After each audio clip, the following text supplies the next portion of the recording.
Welcome to Living Legacy Leadership, where we explore, discover, and share insights, tools, and strategies for a life well lived into elderhood. I'm your host, Donna Kim Brand, author, speaker, legacy strategy coach, and creator of the concept Living Legacy, where you choose to live life on your own terms while contributing to people, places, and projects along your life journey. I believe that the life you live is the legacy you leave. Now, the guests I bring to you each week all address some unique aspect of learning, leadership, or legacy. This helps you raise your own game as a leader in business and life, and also showcases some extraordinary people who exemplify living legacy leadership. At least once a month, I also offer a training session to skill you in game changer thinking for your own application. So get your notebook ready and sharpen up your memory by tuning in your attention, and we'll dive right in. Well, guess what? Today is one of those days. We're actually going to be looking at a topic with me about thinking on your feet or your seat, how to make the best use of information in real time. Now, we are living in the time of the COVID-19 pandemic, and we have been witness ourselves to the unfolding of information coming at us out of multiple media channels, official and non-official, from around the world, different countries, different organizations, different governments. And we've seen over the span of the last, we're into the 6 months really since the whole adventure started, and how knowing what we knew or not knowing what we didn't know at any given time influenced the choices we made, either as a government or as a family or even an individual. And then when new information was revealed and we had to change the things that we thought we knew or that we thought we're doing that were right, and turns out were less effective or more dangerous. And some people, of course, would then use that opportunity of the shift in the message to lay blame on the sources or get angry or frustrated. So the reality is it's a real issue. We're facing it right now with this particular situation, but the reality is we face it all the time in our personal lives, in our professional lives. So I wanted to just play around with the concepts of thinking on your feet and thinking on your seat, and then just looking at different ways and tools that we can use to make the best use of information in real time. Because frankly, most of the time when information comes to us, it comes in a tangled mess. It's usually quite complex. There are several layers of information piled up all together, and depending on our perception and our perspective, we're going to interpret that information in different ways. And sometimes it's a good and appropriate interpretation, and sometimes it's not. So putting on our game changer thinking hats here, we're going to have a look at all of that stuff. So when we talk about the expression thinking on your feet, obviously it simply means that when you think on your feet, you're quick to the draw. You have a quick response. You're ready to shift direction, maybe even to pivot. It's easier to pivot when you're standing or you're on your feet, particularly if you're in movement, because with momentum, those laws and principles of science that talk about easier to make a change when there's momentum and movement. Well, if you're on your feet, you tend to have momentum, and then you can take the next steps and shift as and when needed, as appropriate, make different choices and maybe hopefully better choices. Now on your seat, thinking on your seat, that's S-E-A-T, that is basically a reference. Obviously it's rhyming with feet, but it really means when you're sitting at your desk at work, or maybe even at your counter or your dining table at home, you're at a computer, the ability to make informed yet quick decisions on the spot as information's coming into you, either in a phone conversation, in something you're looking up on your computer, in a conversation with colleagues or family members around you at the time. So it's the same principle, but people tend to think when you're on your seat that you're a bit slower, and that doesn't necessarily have to be the case. And the reason is the um, organ that's helping you through the process of thinking is your brain. And despite the fact that in history they used to think your brain was in your bottom, we now know it's not. It's up in your head. And the mind that's connected to the organ, the brain, has quite a bit of flexibility, whether you're standing or sitting. But it's really the concept of momentum. And so how can we build in understanding to get the best use of information in either situation, on your feet when you're in motion, having to make quick decisions in real time, or when you're on your seat at home or at work, dealing with what's coming in at you. So in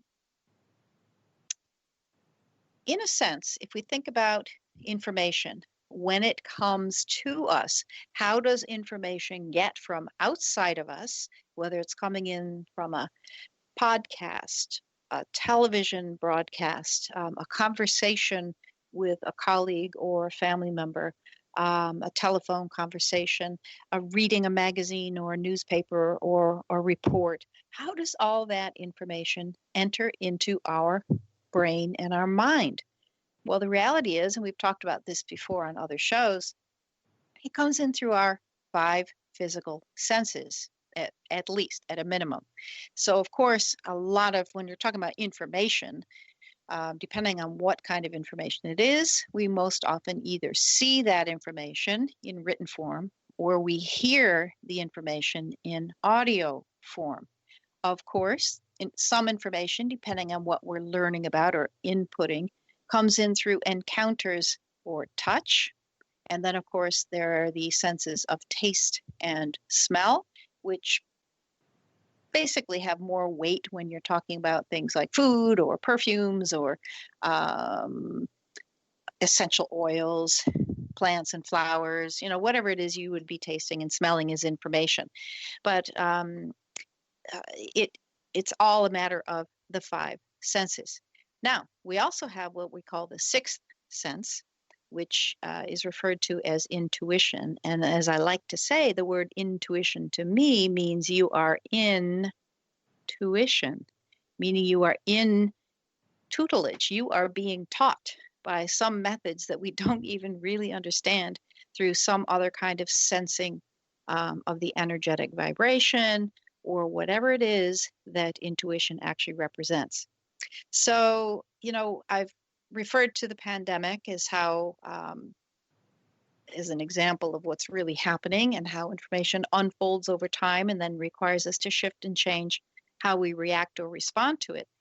Another example that some people could probably relate to is when you go bowling. I don't know when the last time I've been bowling. It's been years, frankly. But when you go bowling, the trick is, of course, to set up your steps and swing your arm with that heavy ball and release the ball in such a trajectory that ideally, to play the game by the bowling rules, you knock over as many pins as possible. Now, we all have been in the position of dropping the ball with a loud thump, and everybody, of course, looks and shakes their finger at you. You might have been, because the ball is so heavy, it actually didn't roll very far, and then maybe it even stopped in the middle of the lane, or at least very quickly clunked into the gutter. And there are some balls that, even if they have a certain amount of speed on the backside of them, they do end up, and it's obvious they're going to end up in the gutter. There are gutter balls before they get anywhere near those pins. And you get faked out as well if there's a spin on the ball, because sometimes it looks like it's going to take you to the gutter and then whoosh, it just sort of shifts and rolls back into the lane and knocks over a couple or all of the pins. So if you roll the ball straight right down the middle, you either get a spare, which is where you knock down some of the pins, but not all of them, or you get a strike, which is where you knock down all of them, for which you get more points.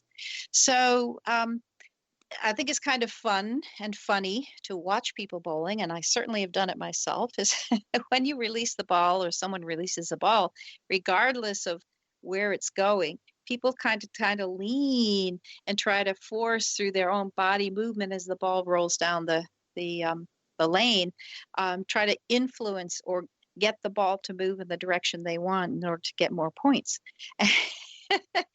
And does it work? I don't know. Maybe some people who have strong vibrational energy can make the ball do that, but in most cases it probably doesn't really work.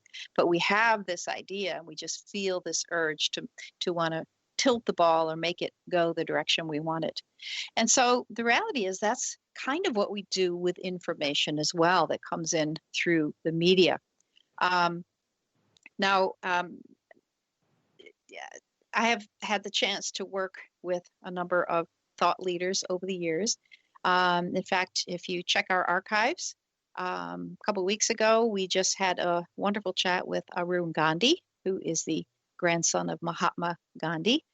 He now is in his 80s himself, but he's led a life of teaching and hands-on work in community development. And his specialty really has become anger management. And he made the distinction as a kid when he lived for 2 years with his grandfather when he was about 12 to 14 years old.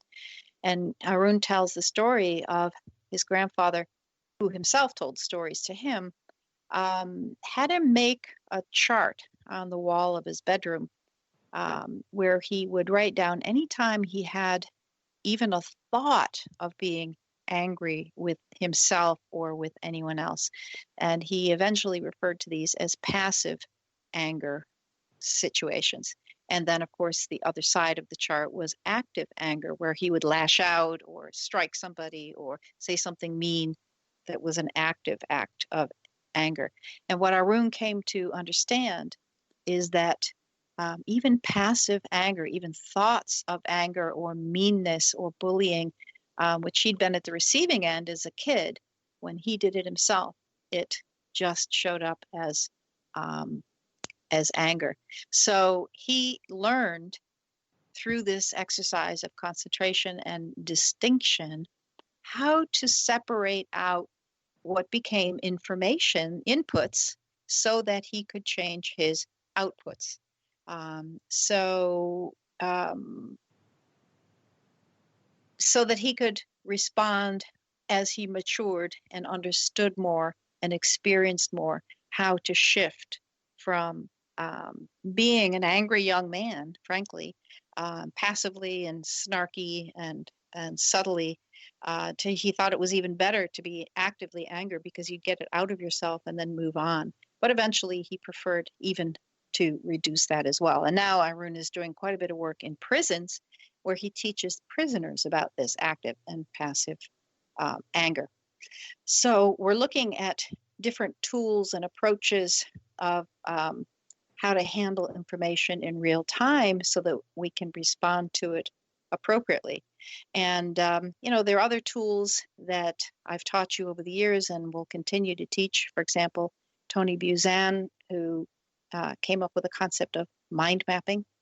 We also did work on memory, speed reading, and presentation skills so that we could take in information and retain information and then share information, retrieve it, and then share it as and when it was needed and useful and appropriate. So that's what that whole battery of skill sets helps us to do. Then there's Robert Fritz, who taught about creating and about the importance of create and adjust, where I learned things like letting the chips fall where they may, just let it go. And instead of holding everything together, whether they be ideas or concepts that frankly were past their sell-by date, or even relationships or hopes or dreams that I had that really weren't viable anymore, to let go, let the chips fall where they may, which then freed up all that energy